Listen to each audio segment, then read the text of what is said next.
لو انت عندك حائط 5 أو 6 متر وانت مش حابب تعمل الحائط كله، الفكرة دي هتكون مناسبة ليك. اللي انت بتاخد جزء، يعني احنا خدنا حوالي 3 متر ونص وعملنا قصاد الركنة اللي هتبقى موجودة، وبكده الموضوع ما بقاش اوفر، وبقي مناسب للمكان اللي انت قاعد فيه، عشان في ناس كتير بتبقى عندها جنب حائط كبير، فالموضوع بالنسبة لها بيكون يقلق يعمل الحائط كله يبقى شكله مش حلو.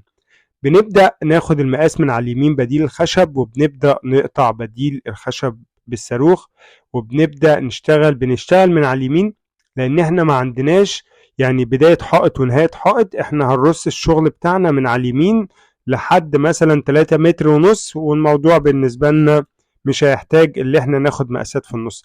هنا مكان الجبس عملنا خلع على قطعة خشبة من اللي متفضلة، علشان نجرب فيها، ما نجربش في شريحة بديل الخشب، او ممكن شريحة تبوظ منك او قطعية تيجي مش صح. فانت الصح اللي انت بتقطع قطعة صغيرة تعمل عليها الخلع، وبعد كده بتبدأ تحددها على اللوح الكبير وبتبدأ تعمل الخلع بتاعك، وبيطلع مظبوط 10/10. طبعا احنا بنلزق بسيليكون عظم تركي. كل شريحة بديل الخشب بتاخد نص أنبوبة سيليكون عظم تركي.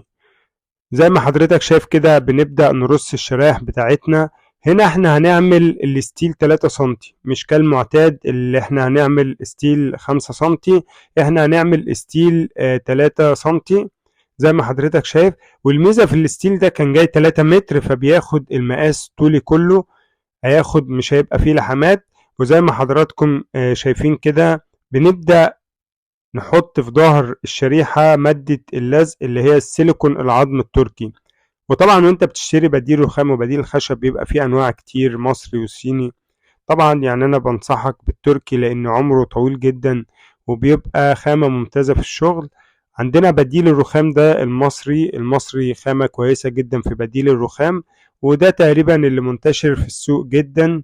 بديل الخشب المستورد اللي احنا مركبينه ده PVC، وده طبعا بيكون جودته كويسة. دول الثلاث حاجات اللي انت ممكن تشتغل بيهم، المصري والمستورد والسيليكون يكون تركي. دي افضل حاجات ممكن احنا نكون اشتغلنا بيها. طبعا بديل رخام مستورد كويس، بس المصري انا شايفه جودته ممتازة، اللي انت تشتغل بيه مفيش مشكلة. بتبدأ تجمع اللوحين زي ما حضراتكم شايفين كده، بتنقي افضل تجميعة للالواح وبتبدأ تقطع الزيادات منها.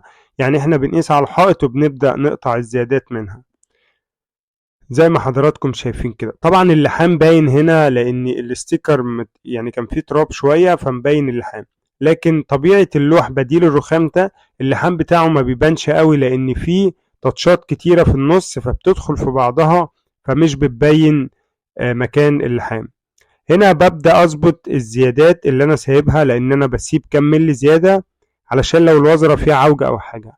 وهنا بنبدأ نطبع مكان علب الكهرباء، بنحط لزق وبعد كده بنضيف سيليكون عظم، وبعد كده بنضيف اللوح مكان اللي احنا محددين ليه، وبنضغط جامد بيبدأ يطبع في الظهر مكان علبة الكهرباء زي ما حضراتكم شايفين كده. ببدأ أقطع، ولما بتيجي تقطع بتقطع الداخلي، ما بتقطعش المكان كله بتاع السيليكون، بتقطع الداخلي بتاعه عشان يبقى أصغر، ولما تيجي تركب اللوح ممكن تتحكم فيه اللي انت توسع براحتك. بنبدأ نراجع زي ما حضراتكم شايفين كده وبنتأكد ان كل حاجة تمام. تبدأ تضيف السيليكون العظم التركي.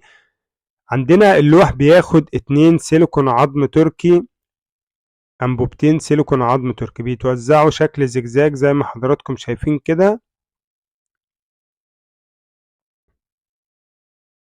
طبعا يعني التوزيعة دي بتكون ممتازة جدا، لان بتمسك اجزاء اللوح كلها، لان انت بعد ما بتركب اللوح بتبدأ تضغط فهو بيبدأ يوزع السيليكون، فبتلاقي السيليكون بقى قريب من بعضه بعد ما بيركب. ومهم جدا اللي انت تمشي زي ما احنا ماشيين كده على الحروف، لان اي حاجة هي الحروف اللي ممكن تتأثر اول حاجة، فانت بتأمنها بزيادة. بتبدأ تركب اللوح. مهم جدا اللي انت تظبط مكان الستيل، لان الستيل 3 سنتي فما فيش مساحة اللي انت تاخد منه مثلا سنتي او نص سنتي مش هيبان. فانت بتبدأ تظبط على حرف الستيل بالظبط سواء بديل خشب أو بديل الرخام. الضغط جيد في كل المكان عشان تبدأ توزع السيليكون. هنا طبعا لو في فرصة اللي انت تركب الوشاش بتاعت الكهرباء هتمسك اللوح اكتر بردك وهيعضم على الوضع ده. بتبدأ تركب اللوح التاني زي ما حضراتكم شايفين كده. هقول لك بردك اسعار يعني المواد اللي احنا شغالين بيها. طبعا بديل رخام دلوقتي من 650 ل 700 المصري، بيكون عليه طبقة يوفي، ودي طبقة حماية من الخطوش والتجاريح والكلام ده كله، ويستحمل طبعا لو اتنضف بمية. فطبقة اليوفي دي مهمة جدا، وانت بتشتري تأكد اللي هي عليها طبقة يوفي بتكون لمعة عالية شوية. هنا بنبدأ بعد ما الستيل نشف بعد مرور ساعة، بنبدأ نركب الشرايح بتاع بديل الخشب. بديل الخشب من 300 ل 350 جنيه. انا بقول لك يعني كل حائط انا بنزله بقول لك العميل جاب الخامات بايه، او وقت نزول الفيديو هتلاقي الخامات دي. يعني انت لو نزلت تاني يوم هتلاقي الخامات ديت بنفس الاسعار، لكن ممكن بعد شهر تلاقي الدنيا اتغيرت. طبعا عشان كده بأكد عليك الوقت نزول الفيديو الاسعار دي. وزي ما حضراتكم شايفين كده بنبدأ نفنش الحائط. طبعا شرايح الستيل يعني التلاتة متر دي بتبقى غالية شوية. يعني لو شريحة الستيل ب40 جنيه اللي هي 3 سنتي، فانت عندك الستيل التلاتة متر ممكن تلاقيها ب70 جنيه عشان بتكون قطعة أطول، ودي بتكون أغلى شوية لأن كل الستيل اللي في السوق 244. فانت لما بتجيب التلاتة متر دي الطبيعي بتكون أغلى من اللي موجود في السوق. هنا بنبدأ نشيل كل الستيكر اللي احنا على بديل الرخام. وزي ما حضرتك شايف يعني السيجار كان ماسك شوية. وهنا دي طبقة اليوفي اللي بقول لحضراتكم عليها، اللمعة دي بتكون ممتازة. واللوحين دول بيتميزوا اللي اللحام بتاعهم مش بيبان قوي، لان العروق بتاعتهم ماشية في اتجاه واحد يعتبر، فمش بتبين يعني اللحامات بتاعت الالواح، وبتكون شكلها كأنها قطعة واحدة زي ما حضرتك شايف كده. يعني اللوح زي ما قلت لك 650 700. يعني الستيل في حدود مثلا 70 جنيه.